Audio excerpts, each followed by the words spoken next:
kita kekurangan 1,2 triliun, perlu ada pekerjaan-pekerjaan yang harus dilakukan dengan Mas Saham ingin menaruh orang yang tepat di posisi yang tepat, oke? Dengan Dewan Komisaris juga sekarang sudah bisa memetakan kemampuan dari masing-masing direksi. Kan 600 tuh kamu bicara seluruh, ya, sesuai NPL yang bukan hanya tahun ini, tapi kan sudah mungkin 10-15 tahun yang lalu. Bank NTT nilai NPL-nya Bank NTT di posisi berapa? Anton, memang satu korporasi, saya kira FPTV juga sama. Ketika memulai melakukan aktivitas bisnis, tentu ada ikutannya, termasuk risiko. Bank NTT ketika didirikan tahun 62, 17 Juli, dan bisa sampai dengan saat ini akan memasuki usia ke 58 tahun, 17 Juli nanti, tentu tidak terlepas dari berbagai risiko. Risiko dalam operasional perbankan itu ada 8 risiko inheren. Salah satunya adalah kredit. Ketika kredit dilakukan ekspansi, tentu ada ikutan-ikutan yang harus kita penuhi, lengkapi dalam kaitannya dengan mitigasi kredit. Posisi total outstanding kredit yang direalisasikan oleh Bank NTT sampai dengan posisi hari ini kurang lebih 10 miliar, 400 miliar, 10 triliun. Aset kita kemarin itu 15,3 triliun dengan dana 12,2 triliun. Dari 10,4 triliun ini terkelompok dalam 3 jenis kredit. Ada jenis kredit modal kerja, investasi, dan konsumsi. Walaupun konsumsi, tetapi sesungguhnya tidak bersifat konsumtif, tapi banyak hal produktif. Dari total sebesar 10,4 ini memang posisi akhir tahun itu sekitar 325 miliar. Ada kredit yang tergolong NPL, yaitu kredit yang tergolong 345. Ada beberapa penyebab. Yang pertama ada pembiayaan-pembiayaan yang karena usaha pembiayaan konstruksi APBN, APBD itu proyeknya gagal atau proyeknya tidak selesai sampai jangka waktu yang disediakan. Salah satu adalah penyebab terjadinya kredit. Tapi ada juga usaha-usaha yang debitur sendiri mengalami kegagalan dalam menjalankan usahanya. Kemudian juga ada yang karena hal-hal lain, misalnya karena PHK atau sebab-sebab lain. Dari rasio-rasio yang ditetapkan oleh regulator dan otoritas, rasio untuk NPL itu maksimumnya, yang NPL net itu maksimum 5%. Kita NPL net itu baru 2, grossnya memang sudah 4,34, tapi terus mengalami penurunan karena kita lakukan upaya-upaya penyelamatan, misalnya penagihan atau upaya-upaya lainnya. Relaksasi seperti apa yang sudah diberikan oleh Bank NTT untuk memudahkan para debitur atau kreditur yang wajar?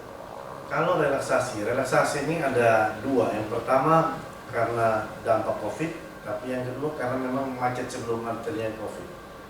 Sebelum terjadi COVID itu ada prosedur namanya restrukturisasi, reconditioning, dan rescheduling. Itu ada 3 pilar: kemampuan membayar kembali, kesediaan agunan, dan kemauan. Tapi kalau COVID itu hanya satu, itu cash flow-nya, kemampuan membayar kembali. Nah, untuk COVID ini sampai dengan hari ini kita sekitar 2.300 yang sudah meminta relaksasi. Itu sekitar 1,2 triliun.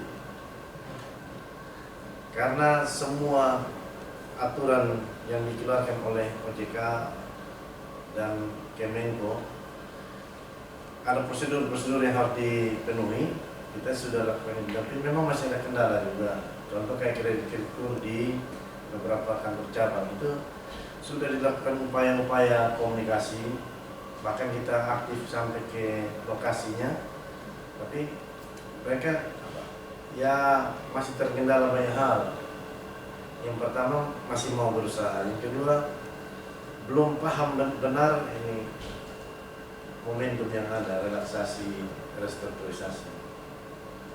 Nah, tapi ada juga di kota-kota, contohnya DPD RI, itu berkomitmen tidak akan mau menggunakan fasilitas ini karena mungkin di sektor lain ada sedikit mengalami penurunan bahkan stagnan, tapi di sektor tertentu terus mengalami peningkatan seperti kebutuhan perumahan. Itu mereka yang terhimpun dalam DPD itu komit tidak akan menggunakan ini, bahkan memberikan garansi kalau ada yang terkendala macet mereka akan baik-baik. Nah, ini ada sisi lain ada yang menurun, tapi sisi lain ada yang naik. Kira-kira target yang bakal dicapai oleh Bank NTT dalam atau prospek target yang bakal dicapai oleh Bank NTT di tahun ini ketika ada COVID, lalu ketika ada masalah-masalah lain, apakah bisa tercapai seperti yang diharapkan oleh Gubernur NTT? Memang terhadap target ini semula 500 miliar, tapi karena dampak COVID begitu mendalam, bahkan meluas sampai ke seluruh aspek, maka dalam RUPS tahunan dan RUPS luar biasa kemarin tanggal 6 Mei, dan juga memperhatikan berbagai prospek perkembangan dinamika yang terjadi khususnya di industri perbankan dalam kaitan dengan ekonomi dan seluruh aspek, maka kami mengajukan revisi anggaran dari 500 miliar tahun sebelumnya turun menjadi 290 miliar. Itu skenario, kami mengikuti skenario yang ditetapkan oleh beberapa regulator, oleh pemerintah dengan tingkat ya pertumbuhan yang benar-benar di luar dari yang kita bayangkan ketika normal.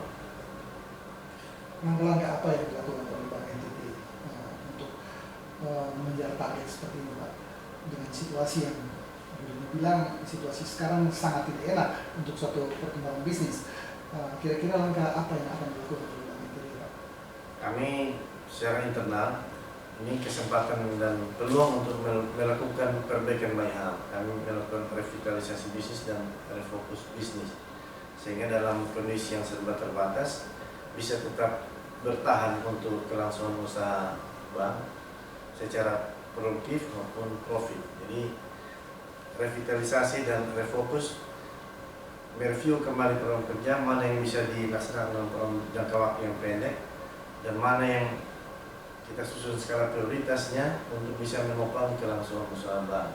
Nah, yang menarik dengan kondisi ini, hal-hal yang berbasis elektronifikasi dan digitalisasi itu menjadi satu ruang peluang yang luar biasa. Nah, kita memanfaatkan fee-based di situ, atau mendevelop supaya sistem kita, layanan kita juga akan beralih ke keadaan yang sekarang, new normal life. Jadi kalau dulu ada konvensional, kita sedang berproses untuk ke depan lebih ke elektronifikasi dan digitalisasi.